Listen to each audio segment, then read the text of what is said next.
ICCയുടെ glamour ടൂർണമെന്റുകളിലൊന്നായ champions trophy ഒരു ഇടവേളയ്ക്ക് ശേഷം അടുത്ത വർഷം നടക്കാനിരിക്കുകയാണ്. പാകിസ്ഥാനാണ് ടൂർണമെന്റിന്റെ ആതിഥേയരെങ്കിലും അവിടെ തന്നെയാകും മുഴുവൻ മത്സരങ്ങളും നടക്കുക എന്ന് ഇനിയും ഉറപ്പായിട്ടില്ല. പാകിസ്ഥാനിൽ കളിക്കാൻ ഇന്ത്യ വിസമ്മതിച്ചതിനാൽ ഇന്ത്യൻ ടീമിന്റെ മത്സരങ്ങൾ മറ്റൊരു വേദിയിലാവും നടന്നേക്കുക.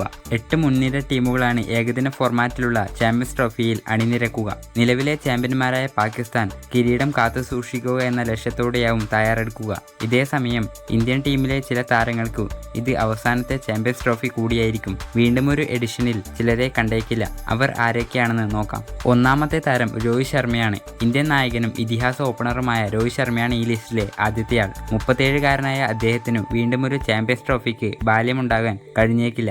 ഈ വർഷത്തെ T20 ലോകകപ്പിൽ ഇന്ത്യയുടെ കിരീട നേട്ടത്തിന് പിന്നാലെ ഹിറ്റ്മാൻ T20യിൽ നിന്നും വിരമിക്കൽ പ്രഖ്യാപിച്ചിരുന്നു. ചാമ്പ്യൻസ് ട്രോഫിക്ക് ശേഷം ഏകദിനത്തോടും രോഹിത് ഗുഡ് ബൈ പറഞ്ഞാൽ അത്ഭുതപ്പെടാനാവില്ല. ചാമ്പ്യൻസ് ട്രോഫി കിരീടത്തോടെ തന്നെ പടിയിറങ്ങിയാൽ അത് അദ്ദേഹത്തിന് ഏറെ അഭിമാനിക്കാൻ വക നൽകുന്ന ഒന്നാണെന്ന് ഉറപ്പാണ്. T20 ലോകകപ്പിന് സമാനമായ ഒരു രാജകീയമായ വിടവാങ്ങൽ തന്നെയായിരിക്കും രോഹിത് ശർമ്മ ആഗ്രഹിക്കുക.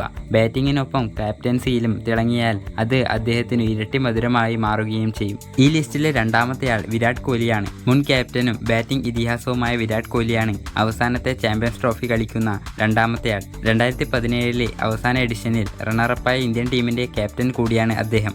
അന്ന് കോഹ്ലി നയിച്ച ഇന്ത്യൻ ടീം ടൂർണമെന്റിലുടനീളം ഗംഭീരമായ കളിച്ചെങ്കിലും ഫൈനലിൽ ഫ്ലോപ്പാവുകയായിരുന്നു. ചിരവൈരികളായ പാകിസ്ഥാനോട് 180 റൺസിന്റെ കനത്ത പരാജയമാണ് കോഹ്ലി പടക്കി. ഇത്തവണ രോഹിത്തിന് കീഴിൽ വീണ്ടും ഒരു ചാമ്പ്യൻസ് ട്രോഫി കളിക്കാനൊരുങ്ങുകയാണ് 36-കാരനായ കോഹ്ലി. സമീപകാലത്ത് അത്ര മികച്ച ഫോമിലല്ലെങ്കിലും ഏകദിനം അദ്ദേഹത്തിന്റെ ഫേവറേറ്റ് ഫോർമാറ്റുകളിൽ ഒന്നാണ്. കഴിഞ്ഞ വർഷം നാട്ടിൽ നടന്ന ഏകദിന ലോകകപ്പിൽ വമ്പൻ റൺ വേട്ടയാണ് കോഹ്ലി നടത്തിയത്. ടൂർണമെന്റിലെ ടോപ്പ് സ്കോററും കൂടിയായിരുന്നു അദ്ദേഹം. സമാനമായൊരു പ്രകടനമായിരിക്കും വരാനിരിക്കുന്ന ചാമ്പ്യൻസ് ട്രോഫിയിലും കോഹ്ലി സ്വപ്നം കാണുന്നത്. ടൂർണമെന്റിൽ റൺവേട്ട നടത്തുന്നതിനോടൊപ്പം ഇന്ത്യയെ ചാമ്പ്യന്മാരാക്കാനായാൽ അതും അദ്ദേഹത്തിന്റെ വിരമിക്കലും വഴിയൊരുക്കിയേക്കും. സ്റ്റാർ ഓൾറൗണ്ടർ രവീന്ദ്ര ജഡേജയാണ് ഈ ലിസ്റ്റിലെ മൂന്നാമത്തെയാൾ. 35-കാരനായ അദ്ദേഹം കഴിഞ്ഞ ICC T20 ലോകകപ്പിന് ശേഷം T20 മതിയാക്കിയിരുന്നു. അടുത്ത ചാമ്പ്യൻസ് ട്രോഫിയോടെ ഏകദിനത്തിലും ജഡ്ഡു പേടയച്ചേക്കും. അക്സർ പട്ടേൽ, വാഷിംഗ്ടൺ സുന്ദർ എന്നിവരടക്കമുള്ള ഓൾറൗണ്ടർമാരുടെ വരവ് അദ്ദേഹത്തിന്റെ സ്ഥാനത്തിന് ഭീഷണിയാവുന്നുമുണ്ട്. വൈറ്റ് ബോൾ ഫോർമാറ്റിൽ ഇപ്പോൾ അത്ര മികച്ച ഫോമിലല്ല ജഡ്ഡു കാണപ്പെടുന്നത്. കഴിഞ്ഞ T20 ലോകകപ്പിൽ അദ്ദേഹം വമ്പൻ ഫ്ലോപ്പായി മാറുകയും ചെയ്തിരുന്നു.